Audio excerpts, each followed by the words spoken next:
Would you like to save yourself 12 minutes per week of listening to ads like this? Well, Club Retrospectors members get an ad-free feed on their podcast app, plus weekly bonus bits and freshly baked episodes every Sunday.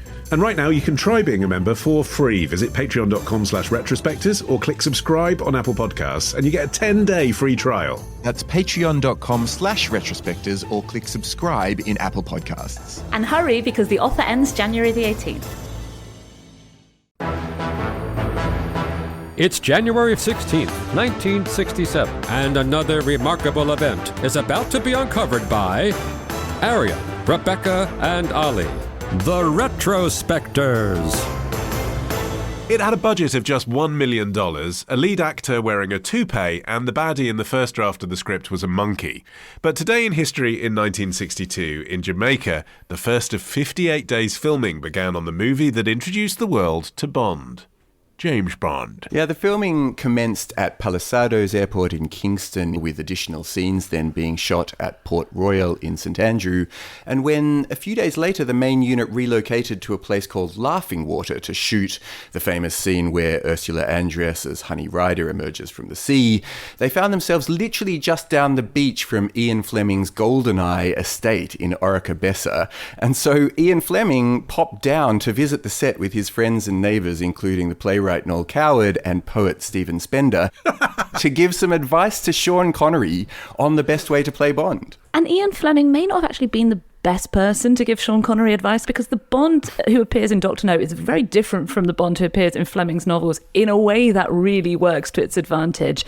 The film really, although it does contain some of the more unsavoury elements of Fleming's Bond, which would themselves get worn away over time, Bond is pretty misogynistic even for his day in this movie.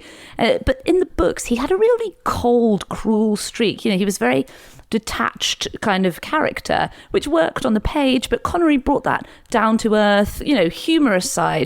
Fleming's public schoolboy Bond was really a pretty cold fish and not the kind of character who's very charismatic on screen, but the way that Connery plays him clearly signals that this is a romp, and that in turn makes those kind of dated moments easier to, you know, look at with an eye roll rather than like, ooh, yikes. You know, and that light touch is emphasised in other ways. Miss Moneypenny didn't really have much of a role in the original novels, but the movies introduced that flirty repartee that would become, you know, obviously part of the Bond franchise, which is all the more interesting given that certainly at the start it wasn't really being perceived as a franchise. You know, this was the pre-action franchise era. There was no Fast and Furious, no Mission Impossible. There were some kind of movie franchises, maybe like the Carry On movies, or even earlier the Bob Hope and Bing Crosby Road to Blah films, but they were all comedies. So they obviously weren't looking at this as something that would necessarily lead to a series of sequels. They picked Dr. No because it was judged to be the simplest and cheapest story to film. Yeah, so despite this being the first James Bond movie, this isn't the first James Bond novel, which is Casino Royale,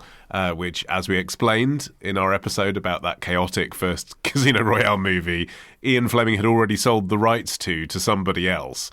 So they had to start the series with not the first, so they chose the sixth, which again is kind of fortunate because at this point, Fleming's style has already evolved itself in the books into something camper and a bit more flamboyant and OTT. Hence, he's cavorting around in Jamaica with Noel Coward when they're filming it. Right. So, again, I think that was a wise choice for establishing what this could go on to be, even though, as you say, the fact that it isn't a franchise sort of liberates it with the creative freedom from the very things that James Bond movies are slightly bogged down with now, you know. They get to have Ursula Andress emerging from the ocean. Now, if you do that, it's a tribute to that. You know, they get to have gadgets, but they don't have the scene where Bond plays with all the gadgets. You know, at the same time, they laid down crucial groundwork here. The opening sequence, the costume design, the look and feel, particularly of the baddie's lair, and the way that Bond's opponents would be introduced.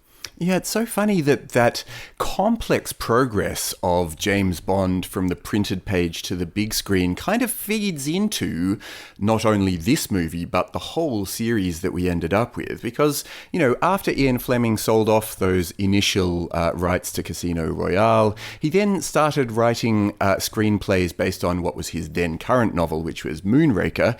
He sort of got that optioned initially, but it never got made. And then in 1956, Fleming produced this 28-page script called James Gunn, Secret Agent, which was done for this producer from New York called Henry Morgenthau III, who had entered into a deal with the Jamaican government hoping to turn the island into this major film production center.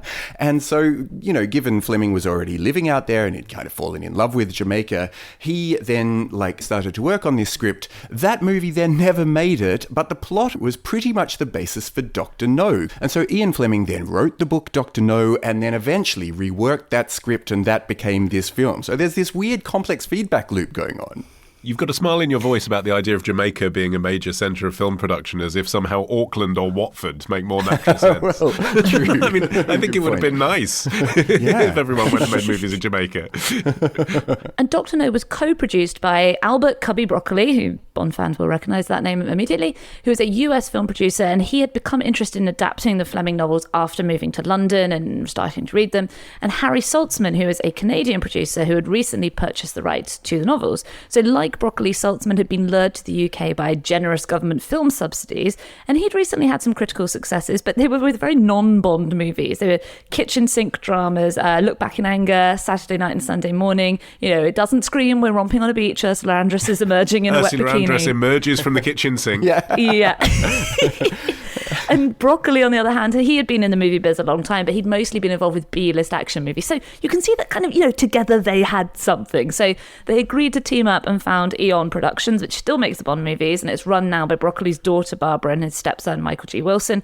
Broccoli was the one who suggested Connery. He had noticed him, again, it's a non-Bond place, in the whimsical Disney live-action movie of 1959, Darby O'Gill and the Little People. And he thought he was rugged and hot, which is interesting when you look at the film. It's definitely not trying to position anybody as rugged and hot. Initially, to find their James Bond, the producers ran a competition in newspapers and whittled this group of thousands of applicants down to just 6 contenders. Initially, Broccoli had his heart set on Cary Grant to do the role of James Bond. Others under consideration included Roger Moore and Max von Sydow. Roger Moore. It would never have worked. I know, madness. But then Connery turned up. He was actually recommended to the producers at a dinner party. And even though he didn't have any sort of major experience behind him, and he certainly wasn't a big name at that time, what they liked, according to Saltzman, was the way he moved. Saltzman told the BBC in 1967, "There's only one other actor who moves as well as he does, and that's Albert Finney. They move like cats, and for a big man to be light on his feet is most unusual." So they were like, yep, even though Fleming doesn't like him at all, Connery's our man. Yeah, the man who was chosen by the National Newspaper Competition was Peter Anthony, who was a model with no acting experience at all. So who'd have thought that actually you might be better off getting an actual actor to do a screen test before you choose who's going to be the star of your big movie? Right.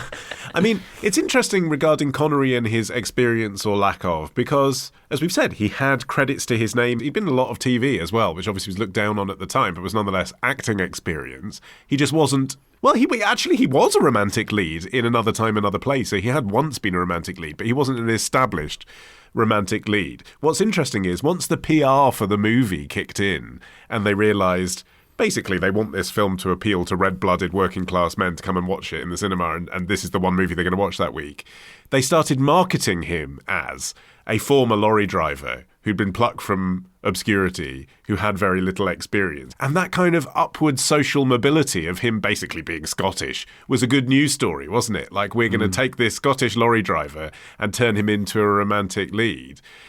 But nonetheless, there was still some nervousness on set that Connery would be able to pull off the casinos and the posh restaurants and the tailoring and all that. So the director, Terence Young, who was like absolutely core Savile Row swinging 60s kind of fella, took Connery around London with him for months before shooting began, so that he had what he saw as more of a familiarity with the kind of worlds that James Bond would have inhabited had he existed. Yeah, and Terence Young was also instrumental in encouraging that vein of humour that runs through the film, and he saw that a sort of air of slight self-mockery, a little bit of camp, would be a way to get more sex and violence past the censors, rather than playing it straight. And that's kind of what alienated Fleming a little bit about it too. The screenplay really exercised a lot of the Fleming Bond's idiosyncrasies, including his endless paragraphs describing Bond's pedantic opinions on food and drink. That's a really weirdly core part of the novels that never quite makes it to the screen. I mean, Fleming later called the movie dreadful. Presumably Bond didn't spend whole scenes wanging on about his favourite way to eat breakfast, but he was eventually won over by Connery, and that's supposedly why he introduced Scottish ancestry for the Bond characters. It goes to show that symbiotic relationship between the novels, which obviously still being written at the time, and the portrayal on screen was already starting to form. And part of that is because Connery, like you say, he didn't seem necessarily like the most natural fit in Casino's glamorous backdrops, but that was part of what people liked about him. I think the public schoolboy Bond of the Fleming novels definitely wouldn't have spoken to audiences in the same way. He just had a knack for getting Bond right. Even the thing that you began this whole episode with, Olly, Bond, James Bond, that was a piece of improv by Connery. He came up with that. The line as it was written was, "Hi, I'm James Bond." And he came up with this absolutely iconic thing. Would you like to hear my view on a ham sandwich? Yeah, right. And so another week of retrospecting ends. But next week begins a day early at Club Retrospectors. Join us now to get an exclusive episode every Sunday. Patreon.com/retrospectors.